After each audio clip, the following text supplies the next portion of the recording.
ବୁଝିବାକୁ ଚାହୁଁଛି ଟିକେ। ବୁଝିବା ପାଇଁ ତ ଅସମୟଟା ସନ୍ଧ୍ୟାବେଳେ ପଚାରିଥିଲେ ଭଲ ହେଇଥାନ୍ତା। ତମେ ଏବେ ଯେବେ ପଚାରିବ ସନ୍ଧ୍ୟା 7:30 ପରେ ପଚାରିବ। ଏବେ କ'ଣ କହୁଛ କୁହ ହେଲା। ଯେତେବେଳେ ପ୍ରଶ୍ନ ଦରକାର 7:30 ପରେ କହିବ, ମୁଁ ପୁରା ଫ୍ରି ଥିବି। ନମୟୀ ନୃସିଂହ ଚରଣ ଅନାଦି ପରମ କାରଣ, ତାର ମିନିଂ ଟା ଟିକେ। ନମୟୀ ନୃସିଂହ ଚରଣ ମିନିଂଟା ଆଉ କ'ଣ? ନୃସିଂହ ଚରଣକୁ ନମସ୍କାର କରୁଛି, ଯିଏ ଅନାଦି, ଯିଏ ପରମାତ୍ମା, ଯିଏ ସବୁଥିର ପରମ କାରଣ, ସେଇ ନୃସିଂହକୁ ମୁଁ ନମସ୍କାର କରୁଛି। ତାର ଅର୍ଥ ହଉଛି ଏଇଆ। ଜଗନ୍ନାଥ ଦାସ ପ୍ରଥମେ ପ୍ରାର୍ଥନା କଲେ, ବୁଝିଲେ କି, ଯୋଉ ନୃସିଂହ ଯିଏ ହଉଛନ୍ତି ଅନାଦି, ଯିଏ ହଉଛନ୍ତି ସର୍ବ ପ୍ରାଣୀଙ୍କର ପରମ କାରଣ, ତାଙ୍କ ଚରଣକୁ ମୁଁ ନମସ୍କାର କରୁଛି। ଏଇଟା ହଉଛି ଅର୍ଥ। ନା ଆଉ କ'ଣ ପଚାରୁଛ କି? ନାଇଁ ଶୁଣ, ନୃସିଂହ ଆହୁରି କେତେକ ଅଛି, କଥାଟା ମୁଁ କହୁଛି ଶୁଣ। ଯେ କେତେକ ଲୋକ ଜଗନ୍ନାଥ ଦାସ ଭାଗବତ ରଚନା କରିଥିଲେ। ତେଣୁ ଭାଗବତ ଯେହେତୁ ରଚନା କଲେ, କୃଷ୍ଣ ଲୀଳାକୁ ବର୍ଣ୍ଣନା କରିଥିଲେ। ତେଣୁ ସେ ନୃସିଂହ ଚରଣ କାହିଁକି ସ୍ମରଣା କଲେ? ଏଇଟା ହଉଛି ଗୋଟେ ଅର୍ଥ ହେଇପାରେ। ଯେ ନୃସିଂହ ଚରଣ କରିବା ଅର୍ଥ ସେତେବେଳେ ଯେତେବେଳେ ଜଗନ୍ନାଥ ଦାସ ଭାଗବତ ରଚନା କରିଥିଲେ, ସେ ଭାଗବତଟି ତାଙ୍କ ମାଙ୍କ ଉଦ୍ଦେଶ୍ୟରେ କରିଥିଲେ। ତାଙ୍କ ମା ଯାଇକି ପୁରୀରେ ଯୋଉ ପଣ୍ଡା ମାନେ ସଂସ୍କୃତ ଭାଗବତ ପଢିକି ତାକୁ ସବୁ ବ୍ୟାଖ୍ୟା କରନ୍ତି, ତାକୁ ଶୁଣିବା ପାଇଁ ମା ପ୍ରତିଦିନ ଯାଆନ୍ତି। କିନ୍ତୁ ପଣ୍ଡା ମାନଙ୍କର ସର୍ତ୍ତ ଥିଲା ଯେ ଯିଏ ଶୁଣିବ ଭାଗବତ ସେ ଗୋଟିଏ ଟଙ୍କା ଦବ।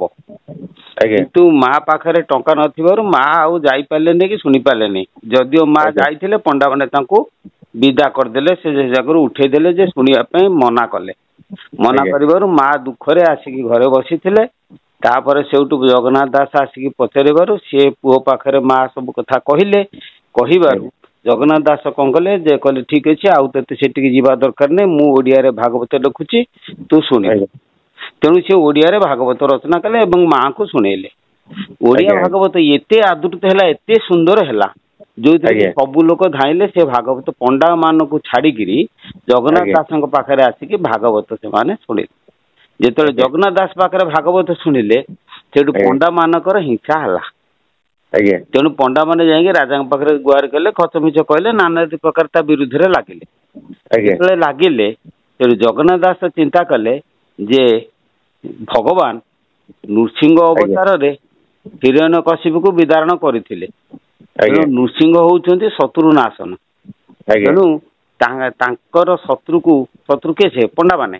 ତାଙ୍କ ପଣ୍ଡା ମାନ ହଉଛନ୍ତି ତାଙ୍କର ଶତ୍ରୁ। ସେଇ ଶତ୍ରୁକୁ ବିନାଶ କରିବା ପାଇଁ ସିଏ କ'ଣ କରିଥିଲେ ନା, ପ୍ରଥମେ ନୃସିଂହକୁ ସ୍ମରଣ କରିକି ଭାଗବତ ଲେଖିଥିଲେ। ଏଇଟା ହଉଛି ଗୋଟେ ପ୍ରକାର ଅର୍ଥ, କେତେକ କହନ୍ତି, ବୁଝିଲେ ନା। ଇଏ ସବୁ ଶାସ୍ତ୍ର ଅର୍ଥ, ଆମେ ସେଥିରେ ନୁହଁ ହେଲା। ଆମକୁ ତ ସରିମାର୍ଥ, ତତ୍ତ୍ୱ କଥା, ବିଜ୍ଞାନ କଥା, ବୁଝିଲ। ଏଗୁଡା ସବୁ ଯଦି କେତେବେଳେ ଗବେଷଣା କରିକି ପଚାର। ଇଏ ହାଲକା କଥା, ଏ ତ ସବୁ ପୁରୁଣା କଥା, ଚାରିଆଡେ ଲେଖା ହେଇଛି। ମତେ ନୂଆ କଥା କିଛି ଜାଣିବା ପାଇଁ ପଚାରେ, ଇଏ ସବୁ ପୁରୁଣା କଥା।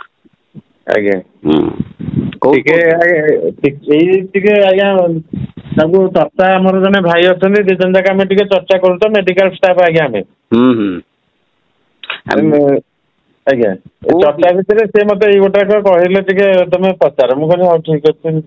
ନା, ମୁଁ ଯୋଉ ପ୍ରଶ୍ନ ପଚାରିଲି, ଏଇ ପ୍ରଶ୍ନଟା ହଉଛି, ଉତ୍ତର ହଉଛି ଏଇଆ, ବୁଝିଲେ। ଜଗନ୍ନାଥ ଦାସ କୃଷ୍ଣ ଲୀଳା ବର୍ଣ୍ଣନା କରିବା ପାଇଁ ଯାଇକି ସେ ନୃସିଂହକୁ ସ୍ମରଣ କରିବାର କାରଣଟା ହଉଛି ଏଇଆ।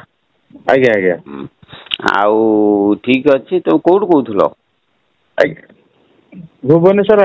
ହଁ, କେତେବେଳେ ମଠକୁ ଆସ, ଆମେ ଏଠି ଆଲୋଚନା କରିବା। ସେ ମେଡିକାଲ ଷ୍ଟାଫ୍ ଯିଏ ପଚାରୁଛନ୍ତି ତାଙ୍କୁ ନେଇକି ଆସିଲେ ମଧ୍ୟ ମୁଁ ସେଇ ମେଡିକାଲ ବାଲାଙ୍କୁ ମେଡିକାଲ ଭାଷାରେ ବୁଝେଇବି, ଦାର୍ଶନିକକୁ ଦର୍ଶନ ଭାଷାରେ, ବୈଜ୍ଞାନିକକୁ ବିଜ୍ଞାନ ଭାଷାରେ, ଗଣିତଜ୍ଞଙ୍କୁ ଗଣିତ ଭାଷାରେ, ଯିଏ ଯୋଉଭଳି ପ୍ରକାରର ପଥିବ ତାଙ୍କୁ ସେଇ ଭାଷାରେ ବୁଝିବା ପାଇଁ ବାବା ତୟାର ଅଛନ୍ତି। ତମେ କେତେବେଳେ ଆସ, ଆମେ ଏଠି ଆଲୋଚନା। ରଖୁଛି ଆଜ୍ଞା।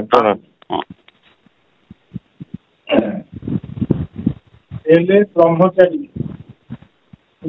ପର୍ଯ୍ୟନ୍ତ ଆସୁଛନ୍ତି, ଏଠି ଗୋଟେ ଆଲୋଚନା ଚକ୍ର ଚାଲିଛି।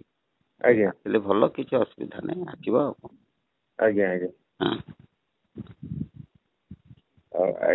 ରଖୁଛି ଆଜ୍ଞା।